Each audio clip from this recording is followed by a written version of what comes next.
જી નમસ્કાર, હું ટીઆર જાદવ. અમારી ચેનલ ટીઆર એજ્યુકેશનમાં ફરીથી એક નવા વિડીયોમાં તમારું સ્વાગત છે. મિત્રો, આ વિડીયોમાં આપણે વાત કરીશું જીએસઆરટીસી એટલે કે ગુજરાત રાજ્ય માર્ગ વાહન વ્યવહાર નિગમ ભુજ વિભાગમાં એપ્રેન્ટિસ ભરતી 17 ઓક્ટોબર 2024 માટેની જાહેર થઈ છે, તો તેના વિશે ડિટેલમાં સમજીશું. અહીં તમે જોઈ શકો છો એપ્રેન્ટિસ અધિનિયમ 1961 નીચે દર્શાવેલ ટ્રેડ માટે નિગમના ભુજ વિભાગમાં તાલીમ મેળવવા માગતા ઉમેદવારોએ તારીખ 4/10/2024થી 17/10/2024 ઓફિસ સમય સવારે 11 થી 14 સુધીમાં એસટી વિભાગીય નિયામકશ્રીની કચેરી, પડદાભીટ, હનુમાન રોડ, સંસ્કારનગર, ભુજ ખાતેથી રૂબરૂમાં ₹5ની કિંમતનું નિયત અરજીપત્રક મેળવી લેવામાં જણાવવામાં આવે છે.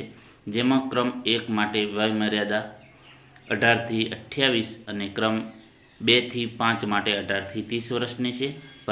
ભરતી સત્ર માટે ભરવાપાત્ર કુલ જગ્યાઓ 83 છે.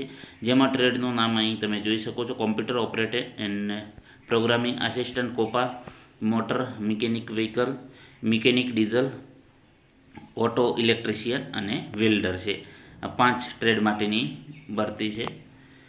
જેમાં ક્રમ નંબર 1 થી 4 એટલે કે COPA, motor mechanic vehicle, mechanic diesel, auto electrician માટે શૈક્ષણિક લાયકાત આઈટીઆઈ પાસ અથવા તો ધોરણ 10 પાસ તેમજ ક્રમ 5 માટે ધોરણ 9 પાસ હોય તેવા ઉમેદવારોએ એટલે કે વેલ્ડર માટે ઉમેદવારે અરજીપત્ર સંપૂર્ણ રીતે ભરી જરૂરી પ્રમાણપત્રોની ખરી નકલ સાથે 19/10/2024 સાંજના 18 કલાક સુધીમાં ઉપરોક્ત સરનામે પરત કરવાનું રહેશે. ત્યારબાદ મળવા પામેલ અરજીપત્ર ધ્યાનમાં લેવામાં આવશે નહીં. એટલે કે 19/10/2024 સુધી તમારે તમારા જરૂરી જે પ્રમાણપત્રો છે એની નકલ સાથે મોકલવાનું રહેશે અને ત્યારબાદ અરજીપત્રક ધ્યાને લેવામાં આવશે. તાલીમ દરમિયાન સ્ટાઇપેન્ડ સરકારશ્રીએ નક્કી કરેલ આઈટીઆઈ પાસ તેમજ ફ્રેશરના કિસ્સામાં લાગુ પડતા ધારાધોરણ પ્રમાણે ચૂકવવામાં આવશે. અરજીપત્રક સાથે બિડાણની વિગતો, તો અરજીપત્ર સાથે કઈ વિગતો જોડવાનું રહેશે અથવા તો કયા ડોક્યુમેન્ટ, જેમાં સ્કૂલ લિવિંગ સર્ટિફિકેટની પ્રમાણિત નકલ, ધોરણ 10-12ની માર્કશીટની નકલ, આઈટીઆઈની બધી જ માર્કશીટ પ્રમાણિત નકલ, જાતિ અંગેનો દાખલો જેને લાગુ પડતો હોય ને, આધાર કાર્ડની પ્રમાણિત નકલ અને ઓનલાઈન એપ્રેન્ટિસ પોર્ટલ એટલે કે જે એપ્રેન્ટિસ પોર્ટલમાં રજિસ્ટ્રેશન કરી આધાર કાર્ડ નંબર વેરીફાઈ કરી 100% પ્રોફાઇલની નકલ.